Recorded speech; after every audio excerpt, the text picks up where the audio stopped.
syarat-syarat khusus kontrak. Sebelumnya, untuk kontrak pengadaan barang jasa pemerintah sudah diatur format rancangan kontraknya di dalam Permen 12 tahun 2021 ya, tentang pedoman pelaksanaan pengadaan barang jasa melalui penyedia. Nah, di dalam bab rancangan kontrak, secara prinsip kontrak itu terdiri dari 3 bagian Bapak Ibu: surat perjanjian, syarat-syarat umum kontrak, dan syarat-syarat khusus kontrak. Nah, syarat-syarat umum kontrak merupakan hak dan kewajiban untuk para pihak, baik pengguna maupun penyedia, yang mengatur seluruh prosedur pelaksanaan kontrak. Bagaimana kita menyerahkan lokasi kerja, kemudian bagaimana penyedia melakukan mobilisasi, pembayaran, maupun sampai ke serah terima pekerjaan. Nah, selain syarat umum kontrak, ada yang namanya syarat khusus kontrak, yaitu penjelasan lebih detail terkait dengan syarat umum kontrak yang menjelaskan hal-hal khusus yang perlu diatur yang belum diatur di dalam syarat umum. Salah satunya adalah ini, nilai angsuran pembayaran. Jadi di SSKK ini, PPK maupun penyedia harus menyepakati berapa besaran angsuran pembayaran yang akan bisa dibayarkan. Misalnya pembayaran dalam bentuk bulanan ataupun termin atau sekaligus. Nah, itu yang perlu diatur. Beberapa sengketa terjadi ketika jenis kontraknya harga satuan, tetapi pembayarannya berdasarkan termin. Itu yang terkadang menjadi potensi sengketa juga, di mana seyogyanya secara prinsip kontrak harga satuan itu adalah menggunakan pembayaran bulanan karena sesuai dengan progres per bulan yang bisa dicapai oleh penyedia. Kemudian beralih ke sengketa biaya, maka kita akan bisa menemukan juga sengketa dalam sengketa waktu. Ini terdiri dari 3 bagian, yaitu sengketa terjadi karena perubahan waktu kontrak, atau karena perubahan jadwal kegiatan, atau karena perubahan jadwal pembayaran. Nah, secara prinsip, Bapak Ibu, perubahan waktu kontrak ini pada dasarnya diperbolehkan. Jadi di dalam syarat umum sudah diatur bahwa ada perubahan kontrak yang disepakati oleh para pihak terkait dengan jadwal pembayaran, jadwal kegiatan maupun waktu pelaksanaan. Pada dasarnya bisa Bapak Ibu kita melakukan perubahan waktu pelaksanaan dengan memperpanjang. Tapi dalam penerapannya terkadang para pihak di lapangan itu masih sulit membedakan yang mana yang bisa dilakukan perpanjangan waktu, mana yang bisa dilakukan pemberian kesempatan. Karena di dalam prosedur pelaksanaan kontrak ada yang namanya perpanjangan waktu pelaksanaan kontrak kompensasi ataupun pemberian kesempatan akibat keterlambatan. Nah, ini mungkin yang sering yang terjadi yang akan menjadi sengketa di lapangan. Kemudian perubahan jadwal kegiatan juga bisa menjadi potensi sengketa. Begitu juga dengan perubahan jadwal pembayaran. Jadi memang secara prinsip semua sengketa ini karena ketidaksepakatan antara PPK dan penyedia. Kemudian sengketa juga bisa terjadi karena lingkup pekerjaan, baik terkait dengan perubahan jenis pekerjaan, perubahan volume, ataupun perubahan mutu kualitas. Di dalam syarat umum diatur bahwa kita bisa melakukan perubahan untuk 5 hal Bapak Ibu.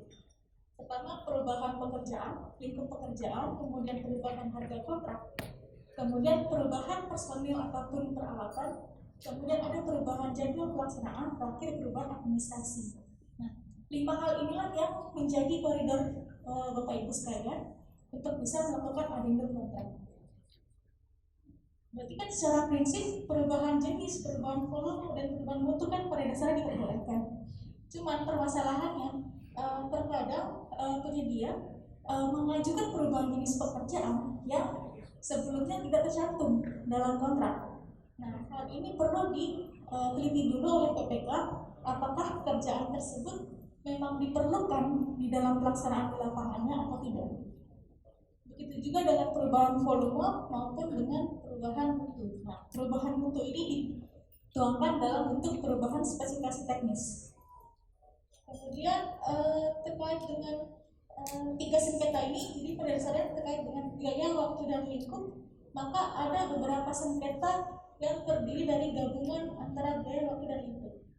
Kombinasi ketika misalnya ada perubahan biaya dan waktu, atau perubahan biaya dan lingkup, perubahan waktu dan lingkup, ataupun ketiga-tiganya bisa terjadi menjadi potensi sengketa.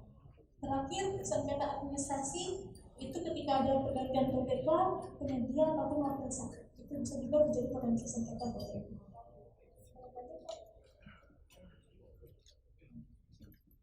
Ini Vego untuk material berikutnya. Bagaimana kita melakukan indikasi potensi sengketa kontrak konstruksi? Dibagi menjadi dua bagian, yaitu ketika ada perbedaan pemahaman peraturan dan dokumen kontrak dan karena pelaksanaan di lapangan. Secara prinsip terkait dengan perbedaan pemahaman itu karena ada perbedaan antara PPK dan penyedia dalam memahami isi kontraknya, Bapak Ibu. Baik itu mengenai pemahaman kontrak langsung, kemudian pemahaman tata cara perubahan harga kontrak untuk harga satuan timpang, kemudian pengenaan denda keterlambatan akibat kesalahan penyedia, dan terakhir ketika ada terjadi perpanjangan waktu. Untuk langsung, secara prinsip tadi sudah saya sampaikan bahwa kontrak langsung itu yang mengikat adalah output, sehingga pembayarannya berdasarkan termin dan bukan bulanan. Nah, secara prinsip Bapak Ibu, untuk kontrak langsung BPK harus sudah menentukan berapa besaran termin yang harus ditentukan di dalam syarat khususnya. Misal akan ada 3 kali termin dengan termin pertama sebesar 40%, kemudian termin kedua 40%, ataupun termin ketiga 30%. Nah, ketentuan ini sudah harus dimasukkan ke dalam syarat khusus kontraknya, kemudian dan bisa dibayarkan berdasarkan output. Nah, output ini juga harus sudah diterangkan di dalam syarat khusus apa saja ketika termin pertama PPK dia harus bisa menghasilkan output apa saja, misalnya tentang pekerjaan persiapan, struktur harus selesai. Nah, itu baru bisa kita bayarkan termin yang satu. Semua hal itu harus sudah dituangkan di dalam kontraknya, Bapak Ibu.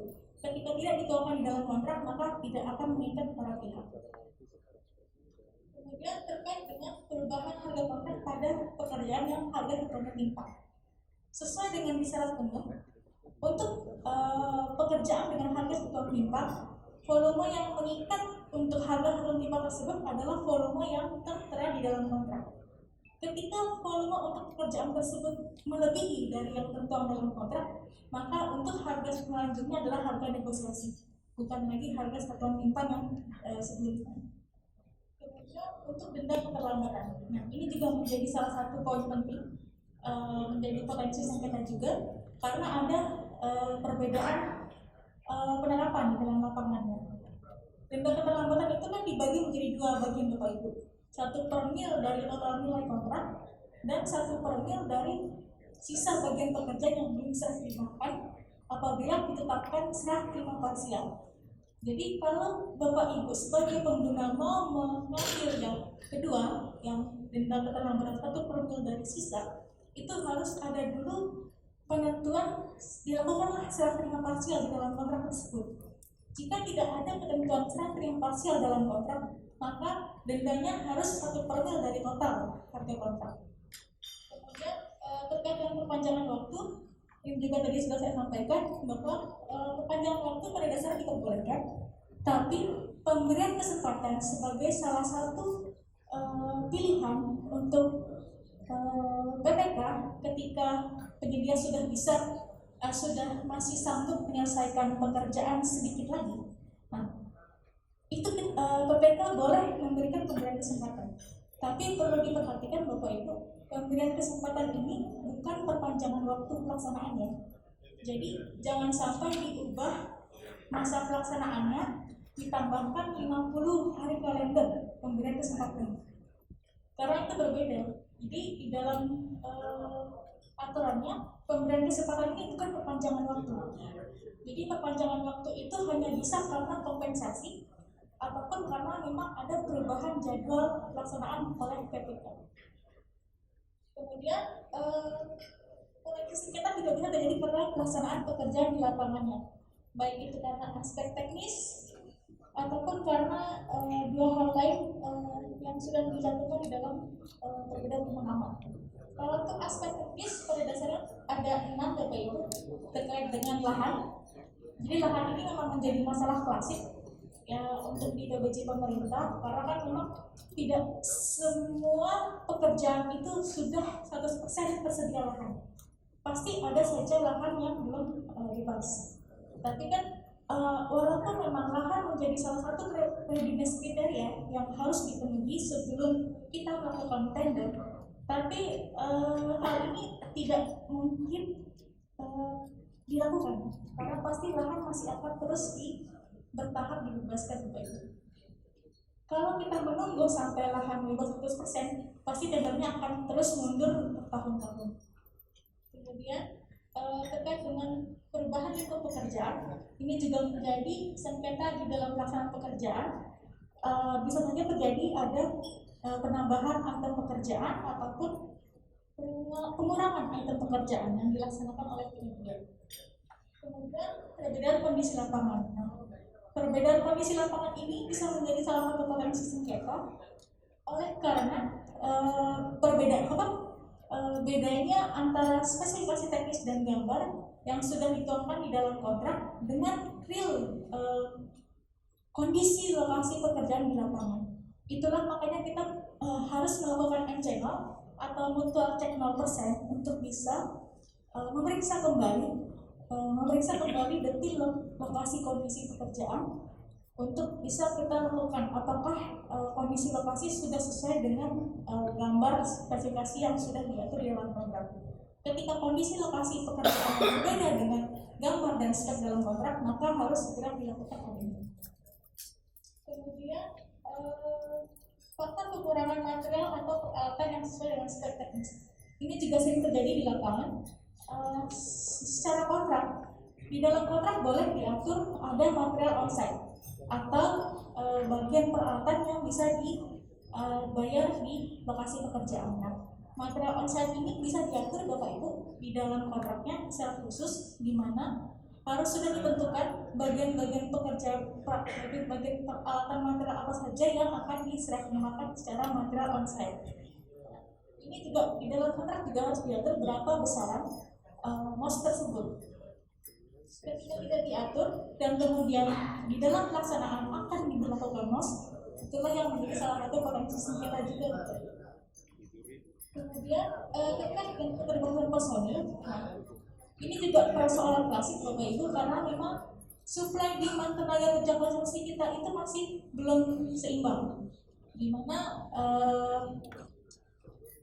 tenaga kerja konstruksi baru sekitar 100.000, tapi padahal paket pekerjaan konstruksi kita saja sudah melebihi. Dalam setahun saja di Kementerian PU itu ada 5.000 paket yang ditenderkan. Nah, dari 5.000 paket ini pasti tentunya kita akan perlu menyerap tenaga kerja konstruksi yang bersertifikat.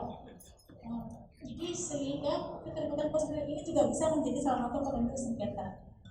Kemudian terakhir, ketika ada kurang jelas atau kurang lengkapnya gambar rencana dan atau spesifikasi teknis, ini juga bisa menjadi potensi sengketa di mana seharusnya penyedia sudah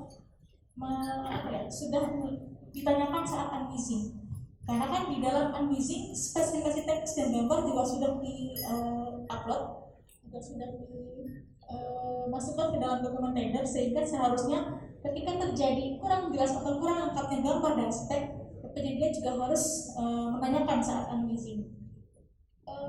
Kemudian terkait dengan pengacara perubahan dan kontrak, ini kita bisa menjadi potensi terkait dengan penundaan waktu maupun percepatan waktu maupun keterlambatan waktu proses pekerjaan. Begitu juga denda keterlambatan juga bisa menjadi faktor penghematan anggaran ataupun keterlambatan pembayaran. Ini Bapak Ibu untuk perbandingan prinsip penyelesaian sengketa, mungkin nanti bisa dibaca detil. Jadi antara Undang-Undang Nomor 2 Tahun 2017 tentang Dasar Konstruksi dengan Undang-Undang 30 Tahun 99 tentang Arbitrase dan PPS dikaitkan dengan PP 22 tentang Peraturan Pelaksanaan dan Perpres 16 tentang Pengadaan Barang Jasa Pemerintah. Nanti mungkin bisa dibaca. Jadi secara prinsip untuk Undang-Undang 2 musyawarah adalah menjadi kunci utama untuk bisa menyelesaikan perselisihan atau sengketa. Ketika musyawarah tidak tercapai, maka ada tahapan penyelesaian sengketa selanjutnya, yaitu harus dilakukan mediasi terlebih dahulu. Ketika mediasi tidak tercapai, maka dilakukan konsiliasi. Nah, ketika konsiliasi tidak tercapai, maka dilakukan arbitrase. Ada dibuka pilihan yaitu menggunakan dewan sengketa. Nah, dewan sengketa ini mengartikan proses mediasi dan konsiliasi sehingga proses tahapan penyelesaian sengketa Bapak Ibu bisa lebih singkat. Misalnya di dalam kontrak diatur bahwa akan menggunakan dewan sengketa, maka ketika musyawarah tidak tercapai, tahapan selanjutnya adalah menggunakan dewan sengketa. Nah, ketika putusan dewan sengketa tidak para pihak keberatan dengan putusan dewan sengketa, maka baru bisa dilarikan ke arbitrase. Kemudian di sini di dalam Undang-Undang 2 kita menghapus ketentuan pidana karena sebelumnya di dalam Undang-Undang 18 tahun 99 diatur ada sanksi pidana ketika tidak melaksanakan kontrak. Ini yang dihapus di dalam Undang-Undang 2. Kalau di pengaturan di dalam Undang-Undang 30 itu dibuka ada dua pilihan penyelesaian sengketa, yaitu melalui APS ataupun alternatif penyelesaian sengketa ataupun arbitrase. Kemudian untuk PP 22 ini kita masih menjelaskan tentang undang-undang 2-nya, bisa yang intinya sengketa diselesaikan di luar pengadilan. Jadi di dalam undang-undang anti korupsi kita tidak membuka pilihan pengadilan di dalam proses tahapan penyelesaian sengketa. Kemudian terkait dengan Perpres 16, baru di dalam Perpres 16 lah dibuka ada bisa dilakukan penyelesaian sengketa di pengadilan. Lanjut.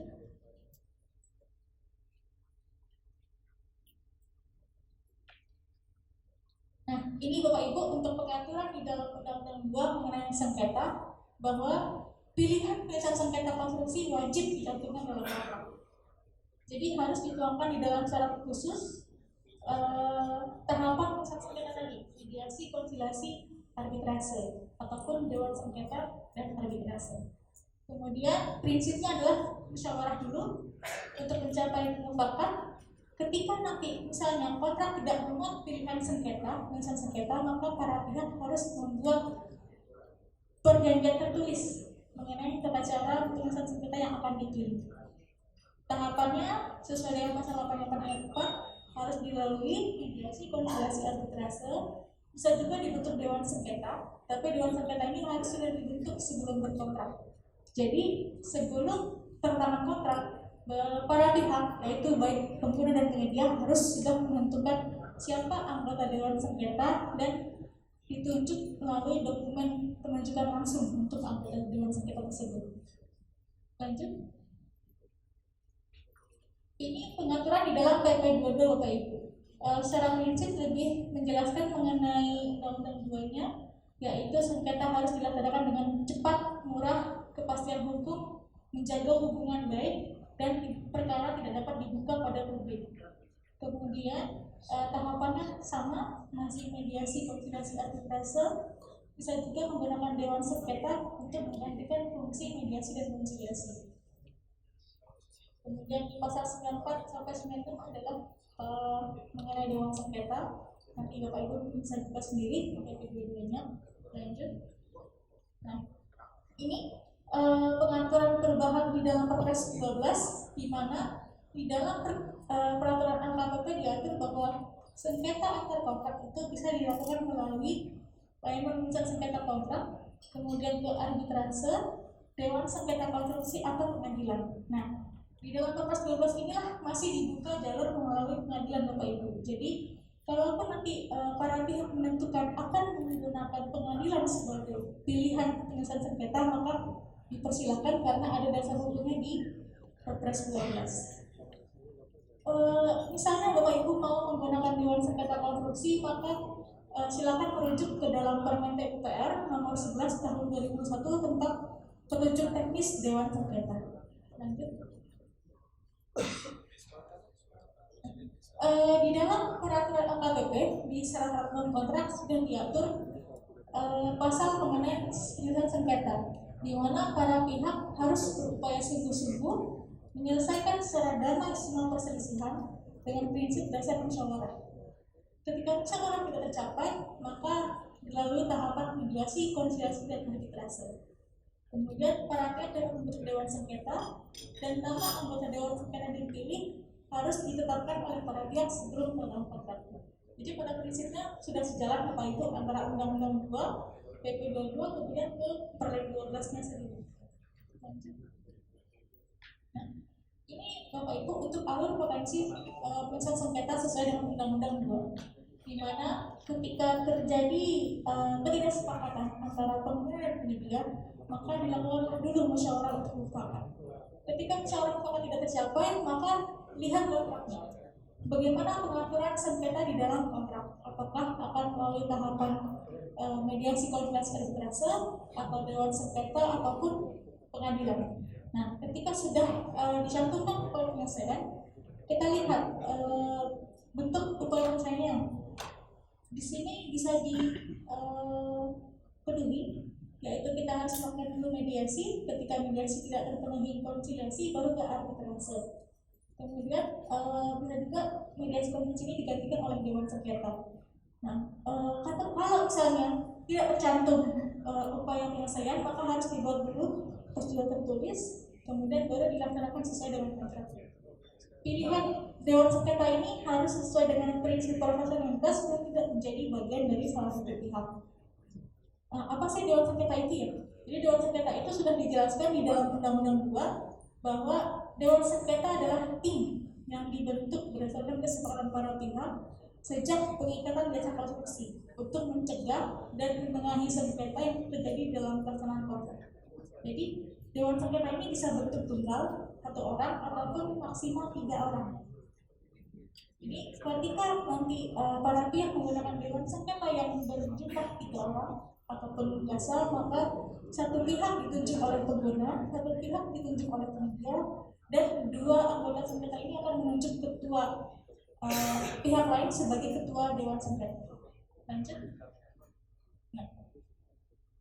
Nah, ini Bapak Ibu hasil yang dicapai dari prinsip musyawarah untuk mufakat ada 4, yaitu pengguna dan penyedia harus mencapai sepakat dalam hal mengartikan ketentuan yang tercantum dalam kontrak. Kemudian pengguna dan penyedia harus mencapai sepakat dalam hal menafsirkan ketentuan yang tercantum dalam kontrak. Kemudian mencapai kata sepakat dalam hal pelaksanaan ketentuan kontrak. Dan terakhir mencapai kata sepakat dalam menentukan tempat dan cara penyelesaian ketika terjadi sengketa. Jadi pada prinsipnya musyawarah dilakukan untuk mendapatkan 4 hal ini. Jadi harus sepakat antara para pihak baik pengguna maupun penyedia. Nah, ini Bapak Ibu ada beberapa jenis pelayanan penyelesaian sengketa. Yang pertama, pelayanan penyelesaian sengketa kontrak pengadaan berjasa pemerintah. Ini dibentuk oleh LKPP dalam bentuk LPS PBJ.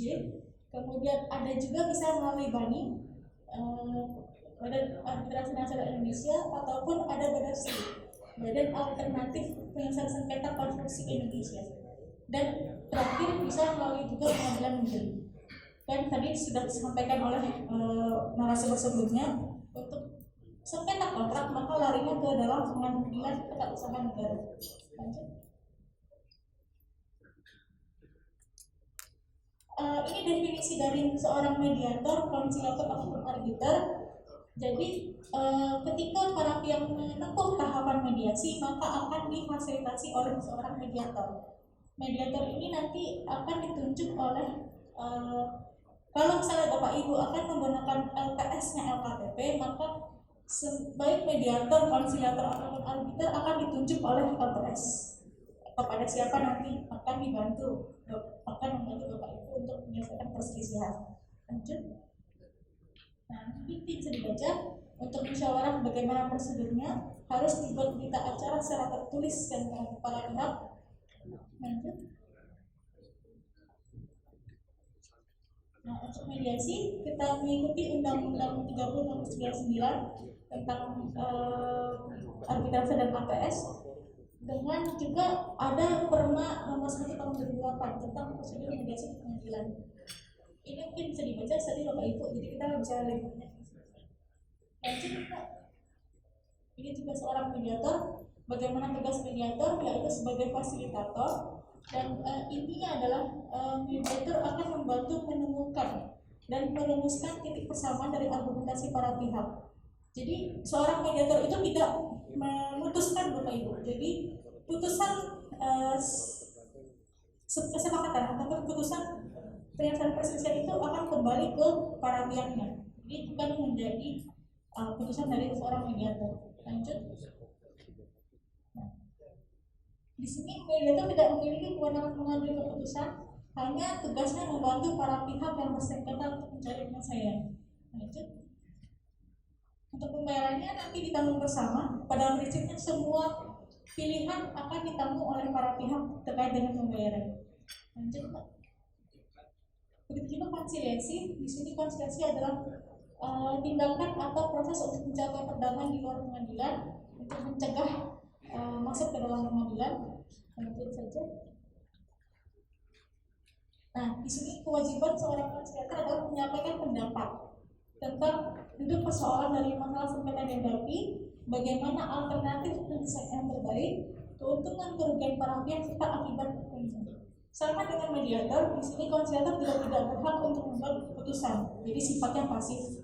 Semua keputusan itu akan diambil sepenuhnya oleh para pihak yang bersengketa. Lanjut. Bentuk keputusan nanti seorang konsiliator ini dia akan menawarkan alternatif atau penyelesaian nantinya yang akan menjadi bahan pertimbangan para pihak bagaimana menyelesaikan perselisihan tersebut. Lanjut. Pembayaran sama, ini nanti akan ditanggung oleh para pihak.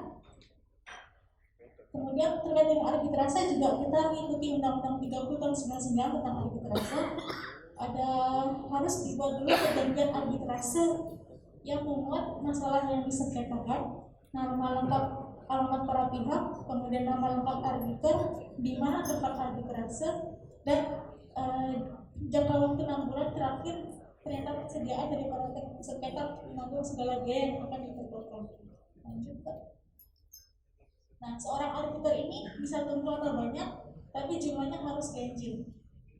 Kemudian ada batas waktu ketika nanti pihak yang berkeberatan akan terhadap penangkapan hakim arbiter bisa mengajukan hak ingkar panama atas sejak penangkapan. Lanjut. Nanti bentuk putusannya adalah final and binding selama disepakati para pihak dan para pihak tidak mengajukan keberatan kepada pihak lain ataupun keberatan ke pengadilan. Lanjut. Pembayarannya masih sama, nanti tapi khusus untuk arbitrase akan dibebankan pada pihak yang kalah. Lanjut. Ini definisinya Bapak Ibu, nanti mungkin bisa dibaca. Lanjut saja supaya kita bisa banyak diskusi. Nah, ini mungkin hampir sama dengan yang alur potensi tadi. Harus ada dulu kontrak kerja konstruksi sebagai dasar hukum antara pengguna dan penyedia yang memuat hak dan kewajiban. Nah, selama perjalanan kontrak pasti akan ada bentuk variasi atau perubahan. Bisa karena perubahan lingkup, waktu, desain, lokasi atau lahan. Nah, ketika terjadi perbedaan sengketa ataupun perbedaan pendapat antara para pihak, maka itu akan menjadi sengketa yang harus dituangkan ataupun dilakukan secara musyawarah. Musyawarah bisa sepakat, maka akan dituangkan di dalam adendum. Tapi kalau tidak sepakat, maka akan menjadi waktu sengketa, di mana tahapan itu harus dilalui sesuai dengan Undang-Undang 2 tadi Bapak Ibu. Nah, mungkin itu saja yang saya sampaikan terkait dengan urusan sengketa. Mungkin kita bisa akan banyak diskusi. Silakan Bapak Ibu jika akan ada pertanyaan ataupun masukan saran terkait dengan sengketa yang terjadi di dalam kontrak, mungkin bisa disampaikan. Saya kembali kepada moderator.